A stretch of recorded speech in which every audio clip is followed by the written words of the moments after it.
Hi, today I'm going to talk to you about dyslexia and how movement helps with reading problems. A lot of people don't realize that there are different sort of flavors of dyslexia. One of the things that I've kind of suffered with all my life is just with phrases, dyslexia phrase. I can read about a couple in London and actually they're in Paris. You know, my brain plays tricks with me that way. Recently I saw a huge billboard about pan-smeared seafood, and it was pan-seared seafood. So my brain once in a while likes to insert a letter, and I literally reread the sign 3 times and still I saw the pan-seared. And our brains play tricks on you. However, most of my reading difficulties have really improved with all of this work, and one of the reasons is just by learning how to play with the way you read. Most people look at their ABCs as just that, straight up reading. So if I'm working with a book, let's say, and I can read it to, this is just a little fun book, I can read it as if you're reading to a child. However, what you can do with any child, but if you really have concerns with dyslexia, is actually hold the book upside down and have the child or yourself, and if you're doing it for yourself, start out with very simple books. Start out with just, you want a good text, nothing really that's a funky, like where the text itself would be hard to read, and read the book upside down. Not only this will give a change to the brain that's not used to failure. What I mean by is if I tried to read this book today and I couldn't do it, and if I try and read this book tomorrow and I couldn't do it, my brain's going to go, why am I going to read it again the next day? It's failure. You see these kids with spelling tests and all of these things, the practicing the parents do for hours and the tears.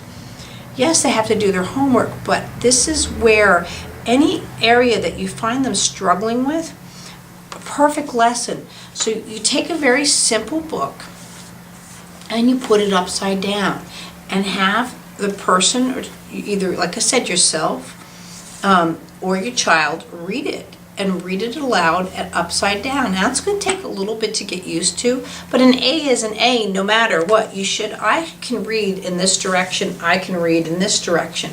And you'll be surprised, most of you can read in any direction because the brain honestly sees everything upside down anyway and flips it. So you're actually more than used to it. But when you're working with a child and reading aloud, you'll see much more clearly what letters or groups of letters that they have not developed properly, and you can work with them on that. So start with an easy book. See, again, now this is really big letters versus something like this. So again, you want to look at just the size of the text.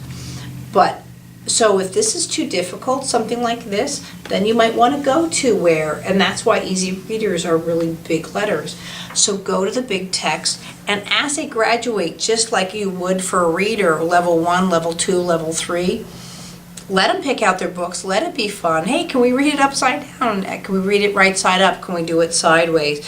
And I think you'll see that with very short time, not only does the confidence in reading really increase, because again, hey, guess what? I've never read a book before upside down. So where's my relationship to failure here? Here, it just hasn't worked the last 3 times, 4 times, 2 months, whatever you're working with. So why should I do it again? The brain has already put up a stopping mechanism, where here, it's almost like it's play, because that's what it is. It's play. Reading is play. You should enjoy a good book. I didn't for years, and I'm so glad I do now. But I'll say I like a lot of books on tape easier because I don't have time. So, and then you might graduate up. And again, here's Thomas, and it's not that it's more complex, but as you can see, it just does get more complex with the text and the font. But again, it's fun, and then you build up. So you can do this as an adult, as a teenager, or as a kid, but you'll really be surprised how fast the dyslexia starts to be less of a barrier. You might always still have it, but at least you'll know your limitations and where you need to work on versus everything across the board just being a struggle. So try reading upside down. and see where it goes and let me know. Thanks.